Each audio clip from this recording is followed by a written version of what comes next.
Hi everyone, my name is Nicole, and this video is going to be about how to take my Western saddle off of my horse, otherwise known as untacking. So I'm going to work backwards from the last thing that I put on. That's going to be the first thing that I take off. So the last thing I put on was the breast collar. So I'm going to unbuckle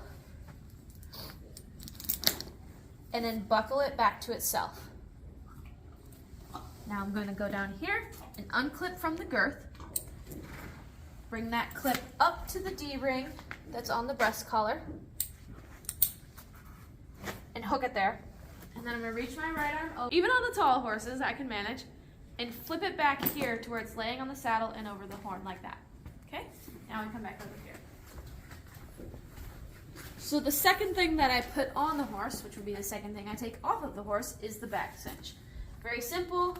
Unbuckle, let it fall. Now the last thing I take off is the girth. At this moment right here, if something were to happen, say my horse jigs around or shakes and the saddle wants to fall or whatever, my girth is still on, so everything is still secure. So this is all right. I'm going to undo my girth. So first thing I do is pop this strap out. You see how it's buckled right here? To undo that buckle, I'm going to pull up. When I pull up, you see the post of my buckle falls out. Now I'm going to grab the front strap of the latigo, pull, keep pulling, and pull. Now I'm going to take, this is how I store my latigo. I don't know what this is called, but this is just how you do it.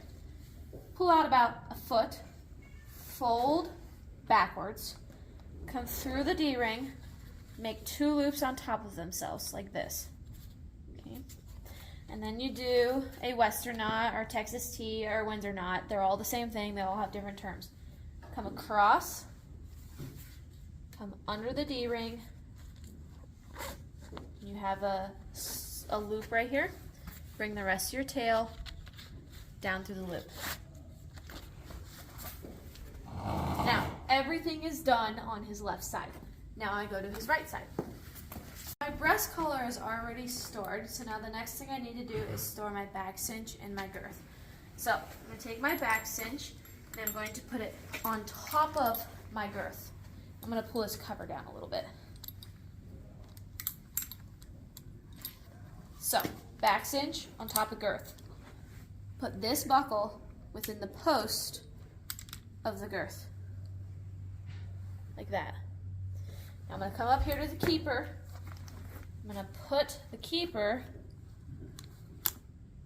through the D-ring and put the post of the post from the girth through and buckle it. That'll stay just like that. That'll stay nice and tidy. Now what's really important here is when you're putting this up here, you see how everything's laying like this. If you store it like that, you've now bent the leather in the opposite direction of the way that it bends when it fits on the horse. So I always tell people to flip it, twist it, turn it, whatever you want to call it, bring the tail ends up. If you bring the tail ends up like this, pop that out. Now the leather is bent the way that it would go on the horse. Then you can buckle it.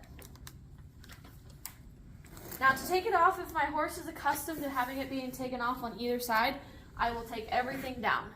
Cool strings hanging in our barn. They're secured up there on the rafters. You can take this loop right here, go from behind your horn through the pommel and up over your horn. Now your saddle's secure. Now you need to pull the saddle off the horse. Don't hesitate, so then your horse starts to move away and the saddle's left hanging, flanging behind him. So I usually rock it to the side a little bit, grab under the pommel, grab my pad. See how my hand's on my pad? I do not want my pad hitting the ground and getting dirty, but I am going to let the weight of this string hold my saddle. Okay, so come down, let everything hold. Then I take my pad and I put it on the butt of my pad on the butt of my saddle. If you don't have a fancy dancy string to take your saddle off, this is how I would take it off. Rock it gently to the side. Grab your pad with your left hand. Grab your saddle underneath the pommel with your right hand. Gently slide it all off. Rest it on your leg or your hip. Take away your pad. You can stand it like that. It's not going to get too dirty. Now take your saddle, set it on the ground, horn down. Then you can take your pad, and you can put your pad over top of your saddle like that. And that will keep a bunch of your tack off of the ground. It'll keep your sheepskin, your wool clean on your pad and your saddle, and it will not damage the skirting of the saddle. So that's how I untack my horse. If you have any questions or comments, please feel free to leave those in the comments below. Please visit our websites, handyhorseman.com and windyhillfarm.net. Please subscribe, and thanks for watching.